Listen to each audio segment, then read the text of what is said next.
എല്ലാവർക്കും നമസ്കാരം. Welcome to wellness with Vidhu. I'm Vidhu Haridas, certified nutritionist, physical and mental wellness promoter. ഇന്നത്തെ modern lifestyle and നമ്മുടെ ഭക്ഷണ രീതി, ഇത് രണ്ടും കുറേ അധികം ഹെൽത്ത് ഇഷ്യൂസ് കുട്ടികളിൽ ഉണ്ടാക്കുന്നുണ്ട്.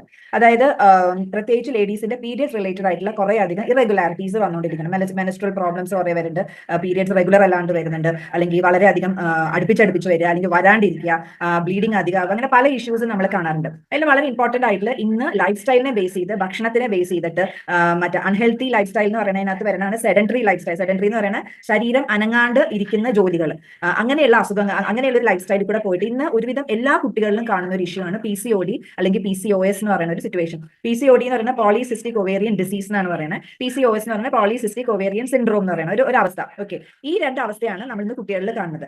രണ്ടിന്റെയും കോമൺ ആയിട്ട് വരുന്ന കാര്യങ്ങൾ ഇറഗുലർ പീരിയഡ്സ്, അതായത് ഡിലേഡ് പീരിയഡ്സ്, മിസ്ഡ് പീരിയഡ്സ്, അല്ലെങ്കിൽ very light or heavy bleeding. Weight issues ഉണ്ടാവുക, പെട്ടെന്ന് വെയിറ്റ് വയ്ക്കുക, വെയിറ്റ് കുറയാൻ ബുദ്ധിമുട്ട് വരിക, സ്കിന്നിൽ മാറ്റങ്ങൾ വരിക, കഴുത്തിൻ്റെ ചുറ്റും വളരെ കറുപ്പ് വരിക, അണ്ടർ ആംസിൽ ഭയങ്കര കറുപ്പ് വരിക. പക്ഷെ PCOD ഉള്ള ആൾക്കാരിൽ നമുക്ക് പ്രഗ്നന്റ് ആവാനായിട്ട് ബുദ്ധിമുട്ട് വലിയ കുഴപ്പമില്ലാണ്ട് കാണാറുണ്ട്. പക്ഷെ കുറച്ച് സിവിയർ ആയിട്ടുള്ളത് PCOS എന്ന് പറഞ്ഞ കണ്ടീഷനാണ്. PCOS എന്ന് പറഞ്ഞ കണ്ടീഷനകത്ത് എന്താണെന്ന് വെച്ച് കഴിഞ്ഞാൽ അതിനകത്ത് കൂടുതൽ നല്ല സിസ്റ്റ് കൂടുതൽ ഉണ്ടാവാനുള്ള ചാൻസസ് ഉണ്ട്. പിന്നെ PCOSൽ കൂടുതൽ കാണിച്ചു കഴിഞ്ഞാൽ മെയിൽ ഹോർമോൺ കൂടുതലായിരിക്കും. മെയിൽ ഹോർമോൺ കൂടുതലായിരിക്കാന്ന് വെച്ച് കഴിഞ്ഞാൽ മറ്റേ ഒച്ചയിൽ വ്യത്യാസം വരിക, ഹെയർസ് കൂടുതൽ നമ്മുടെ പറഞ്ഞ പോലെ താടിയുടെ ഭാഗത്ത്, മീശ പോലെ, നെഞ്ചത്ത് കൂടുതൽ ഹെയർസ് കൂടുതൽ വരിക.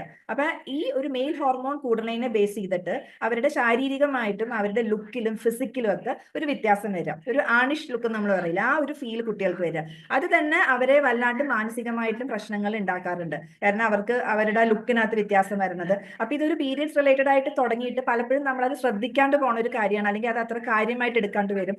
അത് നോർമലി അതൊരു കൺസീവ് ചെയ്യാനോ അല്ലെങ്കിൽ ഒരു മാരീഡ് ലൈഫിലേക്ക് വരുമ്പോൾ, അതായത് റീപ്രൊഡക്റ്റീവ് ഏജ് എന്ന് പറയുന്ന അവരുടെ ആ ഒരു ടൈമിനകത്ത് ഇത് വളരെയധികം ബുദ്ധിമുട്ടുകൾ ഉണ്ടാക്കുന്ന സിറ്റുവേഷൻ ഉണ്ട്. അത് ആ ഒരു അവസ്ഥ അങ്ങനെ തന്നെ പൊക്കോണ്ടിരിക്കുമ്പോൾ നമ്മൾ ഡയബറ്റിക് പേഷ്യൻസിന് പല പല അസുഖങ്ങളിലേക്ക് പോണ പോലെ ഈ ഒരു അവസ്ഥ നമ്മൾ കണ്ടിന്യൂ ചെയ്തുകൊണ്ട് പോയാൽ അവർക്ക് പല രീതിയിലുള്ള ഇപ്പൊ തൈറോയിഡ് ഇഷ്യൂസിലേക്ക് വരാം, അവർ ഡയബറ്റിക് ആയിട്ട് മാറാം, പല പല പ്രശ്നങ്ങളിലേക്ക് ഇവരുടെ ബോഡി കണ്ടീഷൻസ് മാറിക്കൊണ്ടിരിക്കും. അപ്പൊ അതൊരു വളരെ വളരെ എന്താ ലാഘവത്തോടുകൂടെ ഇന്ന് എല്ലാവർക്കും PCOD ഉണ്ട്, എല്ലാവർക്കും PCOS ആ ഒരു സിറ്റുവേഷൻ ആണെന്നുള്ളത് ഒരു സർവ്വസാധാരണയായിട്ട് വരുന്നുണ്ട്. പക്ഷെ നമുക്കിത് പല കുട്ടികളെ കാണുമ്പോഴും അറിയാം അവരുടെ ശാരീരികമായിട്ടുള്ള അവരുടെ വല്ലാണ്ട് ഒബീസ് ആയിട്ട് വണ്ണം വെക്കുക, അവർക്ക് വരുന്ന ആ ഒരു മാറ്റങ്ങളൊക്കെ ഇന്ന് കുട്ടികളിൽ എല്ലാവരിലും ഒരേപോലെ കാണാൻ തുടങ്ങി. അപ്പൊ അതൊരു എല്ലാവരിലും കാണുന്നതുകൊണ്ട് അത് സർവ്വസാധാരണ എന്ന് വിചാരിക്കരുത്. അവരുടെ ലൈഫ് സ്റ്റൈലിൽ കൊണ്ടുവരുന്ന ഈ ഒരു പ്രശ്നം അത് ഭയങ്കരമായിട്ട് ഭാവിയിൽ ദോഷം ചെയ്യുന്ന രീതിയിലേക്കും അത് എന്താ പറയുക മോശമായ പല അസുഖങ്ങളിലേക്കും പോകാനായിട്ടുള്ള അവസ്ഥകളുണ്ട്. അപ്പൊ